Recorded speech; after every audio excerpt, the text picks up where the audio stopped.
about my SMART goal project for the semester I did with my students. This project really had two key focuses. The first, it was a document-based questions project, so the students had to write a 2 to 3 page research paper. The first one was on prohibition. Why did the United States change its mind on the 18th Amendment? It included primary and secondary sources, and it required students to formulate an argument and provide evidence based on that argument as to why the United States repealed prohibition. The second project was, again, a research paper, 2 to 3 pages. How did the United States contain the spread of communism during the Cold War, and really focusing in on the Berlin Airlift, the Korean War, and the Cuban Missile Crisis. Included, again, primary sources, one this time, and maps explaining the event. So the students had to look at the map, summarize the information they found in the map, and then put it in order. Analyze, summarize are some of the keys with this. But again, explaining using evidence what happened. The SMART goal itself I developed with this project has two key parts. The first is I wanted my students to either hold steady or increase their evidence and argument sections by at least 2 points overall.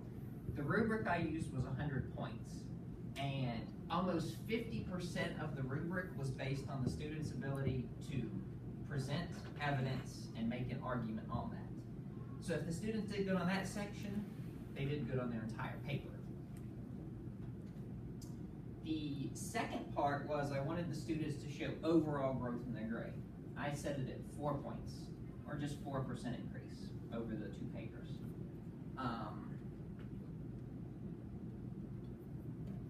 Now, how did I grade this and my expectations for the project? Again, argument and evidence are key. Along with the thesis statement, your basic foundational tenets of a paper, it's 56% of your final grade, according to my scale. In comparison, grammar and mechanics only made up 5% of the goal.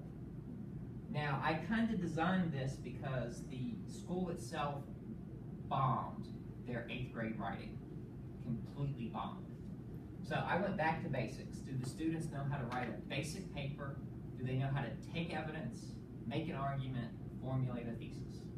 My students can get that down and repeat it continually, then I can up the grammar and mechanics scale. So for my expectations, a high score did not mean the paper was free of grammatical errors. I wanted the evidence, argument, thesis. It indicated the students had all the necessary components in place, so they got the foundations of writing down. So my participating students in the classroom, this was a small class of 9 students. It was a great class. Generally high performing, above average to high performance. That's it's a stretch to say that because 2 of the students in particular, if they were going to be successful, they really had to put in effort in order to be successful. There were no significant IEPs or Section 504 plans for this group. I did have to modify it a little bit with my other classes. So, how did my students do? Well, my sample's 5 students. And as you can see with their first paper, the evidence and argument score 50% of their grade. They did about 50% or below. One student was high performing out of those, especially 24 out of 42 points, 27 out of 42 points, and then student, you get 20 out of 42 points. It's not a good score. Overall grades were, as you can expect with the low evidence and argument scores, we had 1 A, a B, C, and then 2 Ds. Now, if you want to know how hard a teacher I was, that's what I gave my classes. Almost every single student in the class got an F on their first paper, average of 55%. I was quite a mean teacher. But I also told them that we were going to spend a lot of time over the next few weeks working on it, and they were going to get a chance to do a second paper. So their baseline scores were quite terrible, honestly. So, midpoint data. We we work through the writing process. I give them little stop, think, writes to do so they can practice, and they start doing research on their second paper. Overall, I'm impressed with the rough draft of their containment paper. Comes out 2 points of improvement on average. Then look at student D, who something clicked with him. 11 points just from the final draft of the first paper to the midpoint of the second paper. I was quite pleased. And you can also see in the feedback section, my feedback's starting to change a little bit. I'm still basing a lot of evidence and summary, but it's mainly coming down to grammar, opening sentence, and the mechanics of writing, which is the stuff I want to add later. Evidence and arguments are present. The writing mechanics just need to be refined by the midpoint. And lastly, how did the students perform overall on their final paper? I was shocked when I started grading them, to be honest.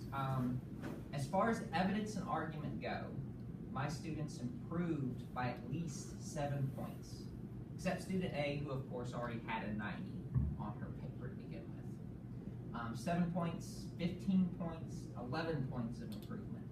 Student E was one of the ones that had to work really hard in order to get a high grade, and he really blew it out with this. Overall grades, you can see the final scores just A's and close to a B, mid C's.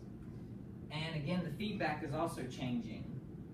It's transitioned entirely to grammar, mechanics, and variety. My CT and I had a talk about this while they were writing their paper, and he was like, well, these papers are bland. They're just basic stuff. And I was like, basic stuff for them is great, because you can repeat basic stuff. You can repeat it over and over and over again. Then, once you get that down, you can add in grammar, mechanics, and variety, and start improving those. So, how did my students grow in relation to this module? Well, again, 100% wanted to either hold steady or improve by 2 points. The average improvement of my 5 students was 8 points, which I was quite happy with. My other goal in relation was 100% of the participating students will show an overall improvement of 4 points in their final grade. The average improvement was over a full letter grade at 11.4. So how did this break down with my classes overall? Branching out, just beyond the 5 students. The class average for the first was the F, the 55% that said I was a horrible teacher. By the final containment paper, my class average had increased to a 75 across all my students. 2 letter grades, 20%. I was quite pleased with their hard work. So, my final thoughts. What does this improvement reflect for me? Well, it said that my students were learning the foundational skills of writing. They got the basics down of argument, evidence, thesis, and how to work them. They were use evidence to support their arguments, and they did this successfully by the end of the second paper. Again, these final papers were not perfect. They still had a lot of grammar mistakes, variety, opening sentences could have been better, concluding thoughts could have been better, but the basic mechanics were there. And we also debriefed at the end of this paper, kind of focusing on how they could improve. And again, grammar, spell check, 2 key issues the students were having. Spelling needed to be corrected. And they needed to learn how to increase variety. But overall, I was really impressed with how my students did with the 2 projects. Writing 2 to 3 page research papers for 7th graders is no small task, and they really blew it out of the park by the second one.